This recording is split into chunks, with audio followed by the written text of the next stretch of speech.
If you are a therapist that's not retaining enough of your clients, meaning your clients are leaving prior to achieving their goals with you, then listen up, because I have the 3 things for you not to do anymore so that you could start turning this around. And the 3 things that you can start doing differently to make a dramatic change in the level of client retention that you have, which basically means your client satisfaction with you. If you're retaining your clients, it's because they're satisfied with their work, then they're going to refer other people.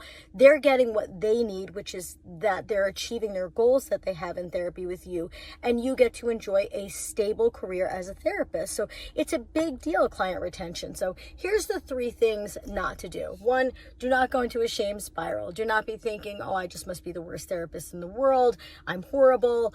Don't do that. That's not going to help you at all.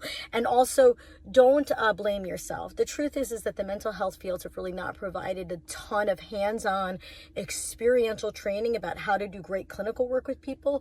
We've mostly received a lot of like the what and the why of therapy, but not the how of therapy. So it's not your fault, but it is your responsibility and your opportunity to change it so that you could get different results for your clients and then different results for yourself and your career. And third, don't minimize or maximize this. So, this is your career, or perhaps it's your part-time career and you're looking to make it your full-time career. You want to know that you can rely on it. And if you're not retaining your clients, you can't rely on it. So the thing is that sometimes people minimize it and maximize it. They either maximize it like, oh, I guess I have to leave the field. I'm not really effective at this. I should just leave. I have to get a different education or a different career. Or they'll minimize it where they say like, oh, every therapist loses a lot of clients. That's just normal. Every therapist is slow in the summer. Every therapist is slow over the holidays. And don't do that to yourself. If this is your career and you want it to be a really reliable career, then you have to figure out this client retention issue and you have to be able to change it, which means we got to get real curious in a non-judgmental way. Now, here are the 3 things I'm going to ask you to try in order to be able to change your client retention. The first one is to pay attention to your client cues. So if your clients that have bothered to onboard with you and done all the work to come on board with you, maybe they had to call their insurance or choose to pay out of pocket, they did intake docs. If they do all of that and then in a pretty short period of time, they start saying, I can't afford this, or I can't fit this into my schedule, or I'm going to take a pause.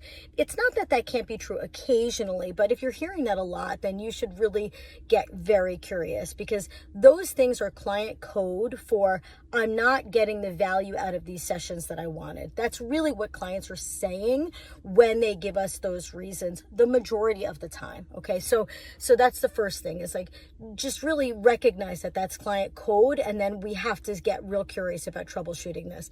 The second thing is that a lot of therapists have admin issues and boundary issues that are affecting their sessions, but they don't realize it. So try to do a walkthrough on what it's like to be a client that interfaces with your admin system and to see if there's any hiccups there, but also really step back and check out your boundaries in sessions. Are you talking about yourself? Are you canceling a lot?